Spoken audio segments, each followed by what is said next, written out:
Hamjambo mtazamaji wa television La Voix d'Uvira TV, karibu kuweza kuungana nasi katika habari zetu za kila siku. Tukaribishe kuweza kuungana nasi. Ikiwa ni mara yako ya kwanza kutembelea channel yetu, usikose kujiabone kwenye channel yetu, kulike pia kushare kwa wengine tunapotoa habari zetu kila leo. Wa kwanza kabisa kuweza kuzipata. Vituo vyetu vinapatikana mashariki mwa Jamhuri ya Kidemokrasia ya Kongo katika mji na tarafa letu la Uvira. Tuseme asante kwa wale wote ambao wanaendelea kutembelea channel yetu, wanaendelea kulike pia wanaendelea kujiabone kwenye channel yetu. Tuseme asante, Mwenyezi Mungu aendelee kuwabariki. Pia ukiwa na maoni au pendekezo, kuna nambari yetu ya WhatsApp iko hapo chini kabisa, tunaweza kukujibu. Na ukiwa unahitaji tukuunge kwenye grupu letu la WhatsApp, tuko tayari kabisa kuweza kukaribisha na kuweza kuunga kwenye grupu letu la WhatsApp. Leo ni tariki 28 ya mwezi wa 4 mwaka 2026. Tukujuze kabisa mtasari wa habari katika kile ambacho kizungumzia kwa siku ya leo, ambapo katika nchi ya Jamhuri ya Kidemokrasia ya Kongo, kutokana tuna habari ambazo zenye kuwa ndani kabisa ambazo zingali za kuchunguza, taja kuwa Marekani na Falme za Kiarabu wanaripotiwa kabisa kupanga kupeleka zaidi ya wanajeshi 15,000 katika Jamhuri ya Kidemokrasia ya Kongo katika mfumo ya makubaliano, mkakati na usalama ili kurejesha amani ya kudumu katika nchi ya Jamhuri ya Kidemokrasia ya Kongo. Na huko Goma kabisa, mwisho wa ziara yake James Swana akisisitiza kutekelezwa kwa maazimio 2775 na 2808 na kuheshimu kwa mipaka ya Jamhuri ya Kidemokrasia ya Kongo. Aliyazungumza wakati wa mazungumzo na baadhi ya wadau wa maeneo hayo, na pia tahadhari kubwa kuhusu afya ya Generali Meja Dieudonne Mutupeke anayeshikiliwa katika gereza la huko Ndolo. Kutokana tuna habari zetu ambazo tulizozipata zaeleza kuwa generali huyo yuko katika hali mbovu ya magonjwa. Na huko katika mji wa Baraka kuliweza kusikika milio ya risasi usiku wa kuamkia hii leo tariki 28, huku viongozi wa mahali wakiombwa kabisa kuungana kwa pamoja ili kurejesha amani ya kudumu katika maeneo hayo ya Baraka, ambayo imeonekana kila leo milio ya risasi inaendelea kuripotiwa katika sehemu mbalimbali katika mji na tarafa la Fizi. Haya na mengine niweza kukaribisha kuweza kujiunga nasi katika habari zetu za kila siku. Ikiwa ni mara yako ya kwanza kabisa kutembelea channel yetu, usikose kujiabone kwa channel yetu, kulike pia kushare kwa wengine tunapotoa habari zetu kila leo, uwe wa kwanza kabisa kuweza kuzipata. Tuanze kabisa na habari hizi ambazo ziko moto kwenye bunge la jimbo la Sud Kivu, kufuatia na pendekezo la hoja la kutokuwa na imani ama motion de censure zidi ya gavana wa mkoa wa Sud Kivu Jean-Jacques Purusi, ambalo lilitajwa kujadiliwa katika bunge tariki 28 Aprili mwaka 2026, yani leo. Kutokana na habari ambazo tulizozipata, zilitaja kuwa kikao hicho ambacho kilikuwa kimeandaliwa hakitofanyika tena kutokana tu na kuitishwa kwa viongozi hao katika mji wa Kinshasa. Katika tariki 23 kuna kibarua ambacho kiliweza kuripotiwa kikitaja kuwa kimesainiwa na kundi la FABB ambalo linaloongozwa naye Generali Delfe Kalembe Ngoma Nzito, ambacho kinakuja kabisa kikizua noma katika mji na tarafa letu la Uvira. Kibarua hicho ambacho kabisa kinamuunga mkono gavana wa jimbo la Sud Kivu na kubaki kwenye madaraka, ambacho kimeweza kusainishwa na pia kikiwa kinaungwa mkono na RAD katika mji wa Uvira, wakionyesha kuunga mkono gavana Purusi kutaka kuendelea kubaki madarakani, kinyume tu na watu wengine baadhi ambao wakitaja kuwa gavana wa jimbo la Sud Kivu Jean-Jacques Purusi aweze kuondolewa kwenye madaraka. Pamoja na katika asasi za kiraia hasa katika mji wa Uvira, kuna tetesi ambazo zinadhibitisha kuwa kuna kitita kikubwa cha pesa ambacho bado hakijabainika, ambacho kimetolewa kwa viongozi wa wazalendo ili kuunga mkono gavana wa jimbo la Sud Kivu. Wakati huo mvutano wa kisiasa ambao unaendelea mashariki mwa Jamhuri ya Kidemokrasia ya Kongo, wakati wabunge nao pia wakitaka kuweza kuondolewa kwake gavana wa jimbo hilo Jean-Jacques Purusi. Na moja kwa moja tukiwa tunaendelea na taarifa yetu ya habari katika lugha bora tukufu la Afrika inataka kujitegemea yenyewe.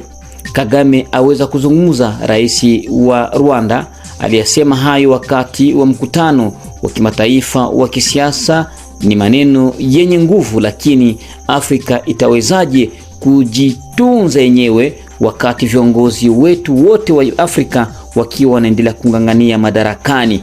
Hiyo ni jambo fulani ambalo limeweza kuanza kuwapa wadau kipaumbele, na huku wakichambua kuhusu masuala ya Afrika. Wakati viongozi wengi wa nchi za Afrika wanaendelea kungangania madarakani na kubaki kabisa kwenye misingi ya kubania viti vyao vya uongozi, imeonekana kurudi nyuma kidogo tu baada tu ya shindikizo za vikwazo kutoka taarifa ghafla ambazo zilizothibitisha kuwa kwani kuna baadhi ya viongozi wake ambao waliochukuliwa hatua na Umarekani. Pia hii imepelekea rais wa Rwanda Paul Kagame kuweza kuondoa baadhi ya wanajeshi katika nchi ya Jamhuri ya Kidemokrasia ya Kongo. Licha ya hiyo, kuna habari ambazo zinathibitisha kuwa rais huyo wa Rwanda anaendelea pia kuongeza vikosi mashariki mwa Jamhuri ya Kidemokrasia ya Kongo, hususan huko maeneo ya Bukavu ambapo kuna kuwa na kambi kubwa ambayo imeanza kujengwa ili kabisa kuleta wanajeshi kutoka Rwanda na kuingia katika nchi ya Jamhuri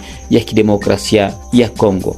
Umarekani na Falme za Kiarabu wanaripotiwa kupanga kupeleka zaidi ya wanajeshi 15,000 katika Jamhuri ya Kidemokrasia ya Kongo katika mfumo wa makubaliano ya mkakati na usalama iliyosainiwa katika pande zote tatu.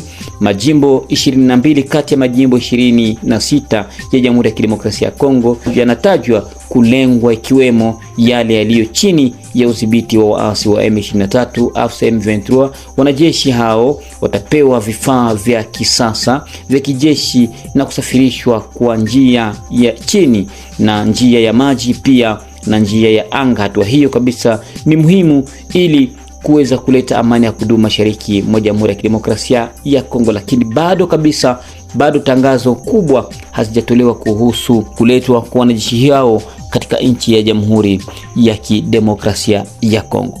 Ikiwa tunaendelea na taarifa yetu ya habari katika lugha bora tukufu la Kiswahili, taarifa yake Janvier Emmanuel Kaluya, mtangazaji wako, niseme asante kuendelea kutufuatilia. Ikiwa kabisa jiunga nasi tukiwa katika habari zetu za kila siku, usikose kujiabone kwenye channel yetu, kulike pia kushare kwa wengine tunapotoa habari zetu kila leo, uwe wa kwanza kabisa kuweza kuzipata. Mwisho wa ziara yake James Swana, akifa ambaye alifanya ziara yake huko katika mji wa Goma, hapa aliweza kusisitiza utekelezwaji wa maazimio 2773 na 2808 na kuheshimia kwa mipaka ya Jamhuri ya Kidemokrasia ya Kongo. Mwakilishi maalumu wa katibu mkuu wa Umoja wa Mataifa nchini DRC aliweza kuyazungumza baada tu ya mazungumzo na baada ya ziara yake ya kwanza aliyoifanya mashariki mwa nchi ya Jamhuri ya Kidemokrasia ya Kongo, iliyohusisha miji ya Beni, Bunia na maeneo ya Goma. Mwishoni mwa ziara hiyo lisifu bora wa mazungumzo iliyofanywa na wadau mbalimbali, kutoa tathmini ya hali ya usalama ambayo bado kabisa ni tete katika mashariki mwa Jamhuri ya Kidemokrasia ya Kongo, na pia kuhusu vurugu ambazo zinavyoendelea mashariki mwa Jamhuri ya Kidemokrasia ya Kongo. Katika mkutano huo alisisitiza umuhimu wa asilimali ulinzi wa raia, jambo ambalo kabisa ni muhimu sana katika eneo lote la Jamhuri ya Kidemokrasia ya Kongo, na pia kuomba pande zote mbili kuweza kuheshimu makubaliano ambayo yaliyosainiwa ili kurejesha amani ya kudumu mashariki mwa Jamhuri ya Kidemokrasia ya Kongo. Vita vya M23 Kivu Kusini na Kivu Kaskazini, tahadhari kubwa kuhusu afya ya Jenerali Meja Dieudonne Mutupeke anashakiwa kukamatwa na kupelekwa kwenye gereza la Ndolo. Kundi la mashirika za kutetea haki za kibinadamu nchini Kongo ya Kidemokrasia zathibitisha kuwa tariki 27 Aprili mwaka 2026 harakati hiyo inayoongozwa na Martin Buhendwa Balagizi inataka hatua ya haraka kabisa kuweza kuchukuliwa kupitia ofisa huyo ambaye hali yake ya afya inaripotiwa kuwa mbaya inaweza ikahatarisha maisha yake. Dharura hiyo inakuja katika mazingira ya wasiwasi mkubwa kufuatia vifo vya hivi karibuni wa majemadari wengine wawili ambao waliofariki, mkiwemo Jenerali Skatenda Shabani na Sango Lomona, ambao mili yao ilibaki kabisa muda mrefu katika chumba cha kuhifadhi maiti huko Kinshasa. Kundi hilo linatoa hofu kubwa tukio kama hilo lisiweze kurejea tena, ikiwemo mamlaka zichukue hatua kabisa kali ili kuangalia namna gani ya kuanzisha harakati ya matunzo kwa kiongozi huyo, hasa kuomba ombi kwa rais wa Jamhuri ya Kidemokrasia ya Kongo Felix Antoine Tshisekedi Tshilombo. Pia wanasisitiza kuwa maafisa hao wanatoka katika eneo la Fizi, Baraka na Uvira, na wanaonya kuwa hali hii inaweza kuafisiwa na kuwa kama vile ubaguzi wa kabila. Vyombo vya usalama viingilie kati ili kurejesha kabisa matunzo kwa viongozi hao. Kumbukwe kuwa Jenerali wa Brigade Dieudonné Mutupeke alikamatwa mjini Kinshasa tarehe 9 Julai mwaka uliopita na idara ya ujasusi ya DEMEAP, kisha kufungwa katika gereza la kijeshi la Ndolo. Anashutumiwa kuwa alikuwa na mawasiliano na rais wa zamani Joseph Kabila pamoja na waasi wa M23. Ikiwa tunaendelea na taarifa zetu za habari, DRC imepinga hatua muhimu kabisa katika kulinda rasilimali zake kwa kuanzisha kikosi maalum kinachoitwa Garde Minier, walinda migodi. Kulingana tu na ukaguzi mkuu wa migodi IGM, kikosi hicho kitakuwa na askari wapatao 2000 watakaosambazwa katika mji 24 ya nchi ya Jamhuri ya Kidemokrasia ya Kongo. Mradi huo unakuja na bajeti ya takriban karibu ya dola bilioni 100 na usaidizi kimkakati wa fedha za Marekani na ufalme wa Kiarabu. Majukumu hayo kabisa makubwa ambayo inakuja kuhusu kukosoa kikosi hiki ni kulinda maeneo ya uchimbaji madini, kuhakikisha usalama wa usafirishaji wa madini hadi vituo vya ukachaji na mipaka. Mkaguzi mkuu wa migodi Rafael Kabengele ameeleza kuwa hatua hii inalenga kuimarisha uwazi katika sekta ya madini, kupambana na biashara haramu ya madini, kutekeleza maono ya rais kuhusu usimamizi bora wa rasilimali. Hatua hii pia ni utekelezwaji wa makubaliano yaliyosainiwa hivi karibuni ya kuhusu madini muhimu yaliyosainiwa katika DRC, Washington, Marekani, huko Doha, Qatar. Mji wa Baraka uliingia katika hali ya hofu jioni ya Jumatatu ya tarehe 27 mwezi Aprili mwaka 2026 kufuatia milio ya risasi iliyosikika majira ya saa 2 usiku. Hivi sasa mji huo uko chini ya udhibiti wa FARDC pamoja na wazalendo, lakini bado kabisa inaonekana mara kwa mara kulipotiwa milio ya risasi. Hivyo vyanzo vyetu vilieleza kuwa vinaombwa kwa vyombo vya serikali kuingilia kati ili kuhakikisha kuwa wanaopiga risasi kiolela wakamatwa na hukumiwa kulingana na sheria. Habari ambazo tulizozipata zinataja kuwa vyombo vya mahali vinachukua hatua kali dhidi ya wale wanaopiga risasi kiolela katika maeneo ya tarafani Fizi katika mji wa Baraka. Na tumalizie na habari hizi za kuuawa kwa raia. Uvira, Fizi, raia wawili wauawa katika mashambulizi ya silaha mashariki mwa Jamhuri ya Kidemokrasia ya Kongo. Watu wawili wameuawa katika mashambulizi mawili tofauti yaliyofanyika na watu wenye silaha wasiojulikana siku ya Jumamosi ya tarehe 25 Aprili 2026 katika maeneo ya Fizi na Uvira, mkoa wa Sud Kivu.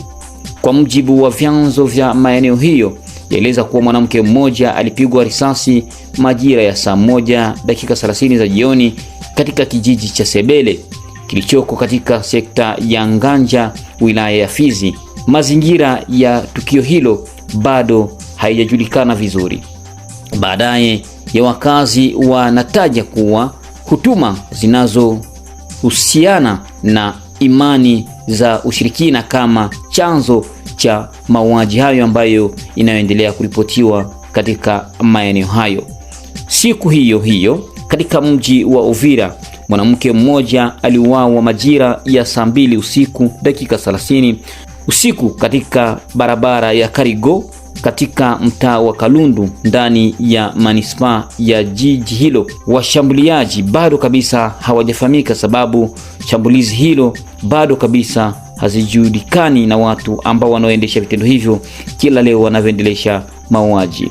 Kutokana na vyanzo vyetu, shirika la kiraia Sosiko RDC limelaani vikali mauaji hayo yanayoendelea katika sehemu zote na tarafa zetu za Uvira, wakiomba kabisa viongozi kuingilia kati ili kukomesha hali hiyo.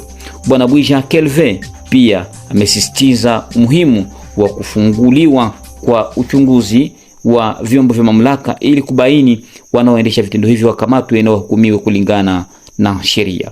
Na ni hapa ndipo tunafika mwisho wa taarifa yetu ya habari katika lugha bora tukufu la Kiswahili, taarifa ambayo imesoma kwenu naye Janvier Emmanuel Kaluya.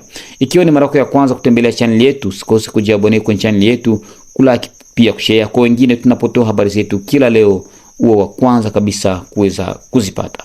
Kuna nambari yetu ya WhatsApp iko hapo chini, ukiwa na maoni au pendekezo usikose kabisa kutuandikia kwenye nambari hiyo ya WhatsApp. Moja kwa moja tutakwenda kukujibu, na pia ikiwa unahitaji tukunge kwenye group letu la WhatsApp tutakwenda kukuunga. Mimi ni Janvier Emmanuel Kaluya, na kutakia asubuhi njema na mchana mwema kwako.